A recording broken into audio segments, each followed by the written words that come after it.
मोमिनीन और मोमिनात से गुजारिश है कि एक्टिव यूनियन के यूट्यूब चैनल को सब्सक्राइब करें और दूसरों के साथ भी पैगाम अहले बैत को शेयर करें ताकि आप इस सवाब से महरूम न रहे।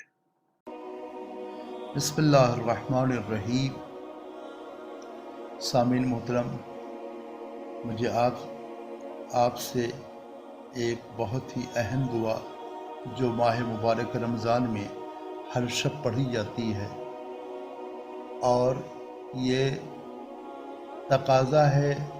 मौला की मोहब्बत का और अल्लाह की वहदानियत का कि कम से कम सुकून के साथ जब पूरा दिन रोज़ा रख के गुजर जाए और रात में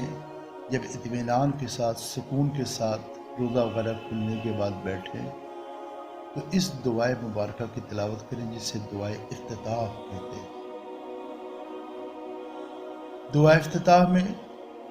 जो माह रमज़ान के हर शब में पढ़ी जाती है और पढ़ी जानी चाहिए, बहुत ही अहम मौज़ूआत की तरफ इशारा है। इसके लिए 1-2 जलसे क्या बल्कि 10 जलसे कम है कोई बयान किया जाए, लेकिन मुख्तसर लफ्ज़ों में यूँ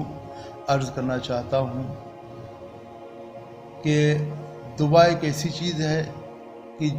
जिसके ज़रिए से जब कोई भी मोमिन कहीं भी कायनात के किसी गोशे में दुआ करता है तो उसके क़ल्ब को सुकून हासिल होता है। क्योंकि दुआ जब इंसान अपनी लैंग्वेज में कर रहा है, अपने अल्फाज में परवरदिगार आलम को याद कर रहा है, तो उसे एक सुकून मिलता है कि कोई है इसका सुनने वाला, और गोया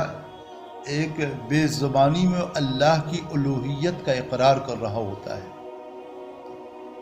तो दुआ के सिलसिले में बहुत सी बातें हैं। चूँकि दुआ के मुताल्लिक़ चौथे इमाम ने फरमाया कि अगर परवरदिगार तो हुक्म न देता तो मैं जुर्रत न करता तेरी बारगाह में अपना मुद्दा और अर्ज़ और अपनी ख्वास्त को पेश करने की, लेकिन चूँकि उन्हें इजाज़त दी है लिहाजा मैं अपनी मारूज़ात को और अपने अराइज़ को तेरी बारगाह में पेश कर रहा हूँ। अज़ीज़ान, दुआए इफ्तिताह में वो बहुत कुछ जिसकी हमको माह रमज़ान में ज़रूरत है, और बहुत सी उन नेमतों का जिनको हम पूरा साल 11 महीने इस्तेमाल करते रहे और माह रमज़ान बतौर ख़ास और फरावानी के साथ जिनसे फैज़याब होते हैं, और किसी एक शुक्रिया का ज़र्रा बराबर की हक़ हम अदा नहीं कर पाते, तो वैसे भी परवरदिगार आलम की नेमतों का कोई इंसान शुक्र नहीं कर सकता। इन तउद्दू निअमतल्लाहि ला तुहसूहा, ये कुरान करीम की आयत करीमा है कि अगर तुम अल्लाह की नेमतों को शुमार करना चाहो, गिनना चाहो, काउंट करना चाहो तो यकीनन कादिर न होगे। उसकी नेमतें इतनी फरावान हैं, इतनी ज़्यादा हैं,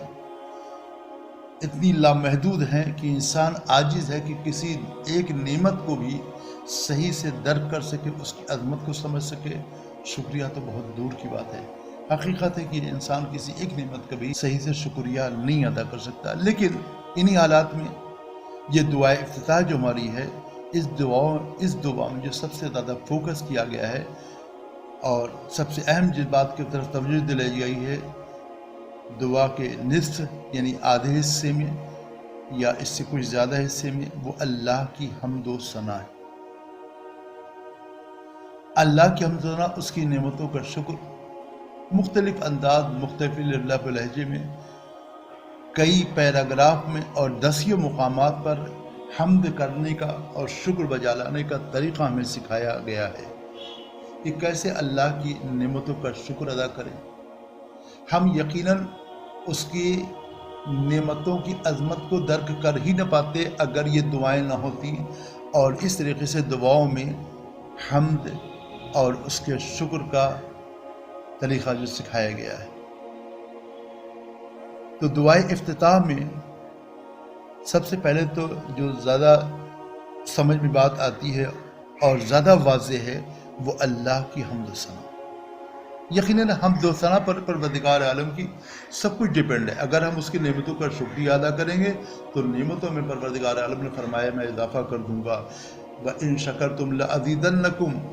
اگر نعمتوں کا تم نے شکریہ ادا کیا تو اضافہ ہو جائے گا، وَإِن كَفَرْتُمْ إِنَّ عَذَابِي لَشَدِيدٌ، اگر نعمتوں کا تم نے کفران کیا تو پھر ہمارا عذاب سخت ہے۔